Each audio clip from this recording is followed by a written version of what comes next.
अब इस दुख भरी खबर के बाद आपको दिखाते हैं एक अच्छी खबर। छठ का पर्व मनाने वाले देश के करोड़ों लोगों के लिए आज मैं एक खुशखबरी लेकर आया हूं, क्योंकि बहुत ही जल्द छठ के पर्व को यूनेस्को के कल्चरल हेरिटेज में शामिल किया जा सकता है। और प्रधानमंत्री मोदी ने 28 सितंबर को अपने रेडियो कार्यक्रम मन की बात में इसकी जानकारी दी थी। प्रधानमंत्री मोदी ने यह कहा कि हमारे त्योहार भारत की संस्कृति को जीवित रखते हैं और यही परंपराएं पूरी दुनिया में हमारी पहचान बन रही हैं। आप में से काफी लोगों ने रविवार को उनका कार्यक्रम मन की बात सुना होगा, लेकिन आज मैं आपको फिर से उस कार्यक्रम का एक हिस्सा सुनाना चाहता हूं।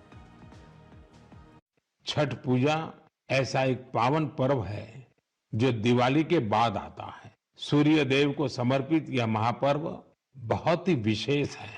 आज यह एक ग्लोबल फेस्टिवल बन रहा है। भारत सरकार छठ महापर्व को यूनेस्को की इंटेंजिबल कल्चरल हेरिटेज लिस्ट यानी यूनेस्को की सांस्कृतिक धरोहर की सूची में शामिल कराने का प्रयास कर रही है।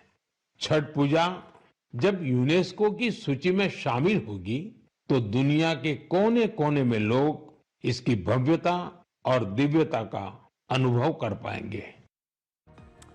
यूनेस्को दुनिया भर की परंपराओं, त्योहारों, कला और संस्कृति को अपनी लिस्ट में शामिल करके उन्हें बढ़ावा देता है।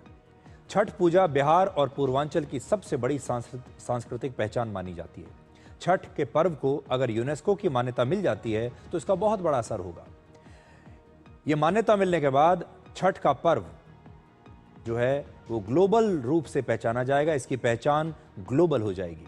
इससे बिहार और पूर्वांचल की संस्कृति की चर्चा पूरी दुनिया में होगी। यूनेस्को का दर्जा मिलने के बाद सरकार और अंतर्राष्ट्रीय संस्थाएं भी छठ के पर्व के संरक्षण और प्रचार के लिए बड़ी बड़ी योजनाएं बनाएंगी, इस पर पैसा खर्च करेंगी। विदेशों से आने वाले और हमारे देश के पर्यटक इसे देखने के लिए दूर दूर से आएंगे, बिहार और पूर्वांचल जाएंगे। पर्यटकों के आने से स्थानीय स्तर पर कारोबार बढ़ेगा। दुनिया में अमूल्य धरोहर के रूप में मान्यता मिलने पर नई पीढ़ी भी इस त्योहार के प्रति जागरूक होगी और इसे मनाएगी। और छठ का पर्व दिवाली के 6 दिन बाद खास तौर पर बिहार, झारखंड और पूर्वांचल में मनाया जाता है। ये त्योहार धीरे धीरे वैसे तो अब देश भर में लोकप्रिय हो चुका है। भारत के अलावा अमेरिका, ऑस्ट्रेलिया, दुबई और जर्मनी जैसे देशों में भी छठ पूजा की जाती है। ये 4 दिनों तक चलने वाला एक पर्व है और इसे बहुत ही कठिन अनुशासन वाला व्रत माना जाता है। इस पर्व में प्रकृति, जल और सूर्य की पूजा की जाती है और सूर्य उपासना का उल्लेख ऋग्वेद में भी मिलता है। छठ पूजा को लेकर कई पौराणिक कथाएं हैं। कहते हैं जब पांडवों ने अपना राज्य खो दिया था तब द्रौपदी ने सूर्य देव की उपासना की थी ताकि उनके परिवार को कठिनाइयों से मुक्ति मिले।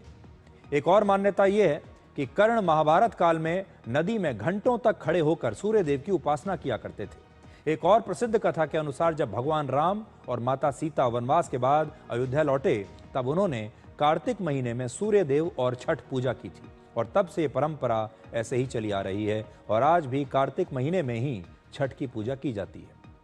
छठ से जुड़ी कथाएं भले ही अलग अलग हैं, लेकिन ऐसा माना जाता है कि अगर आपने सच्चे मन से छठ पूजा की तो आपकी मनोकामना जरूर पूरी होगी।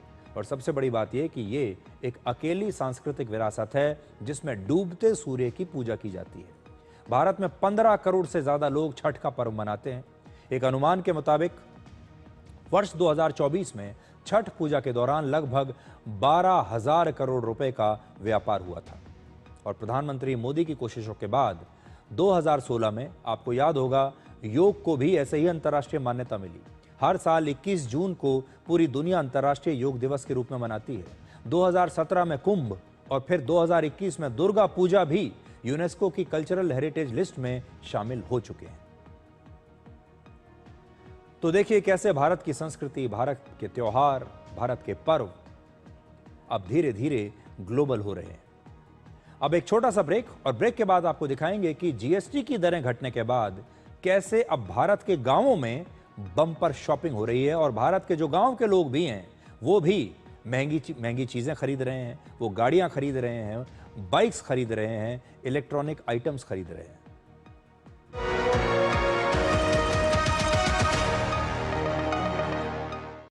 कौन है जो जोड़े देश को?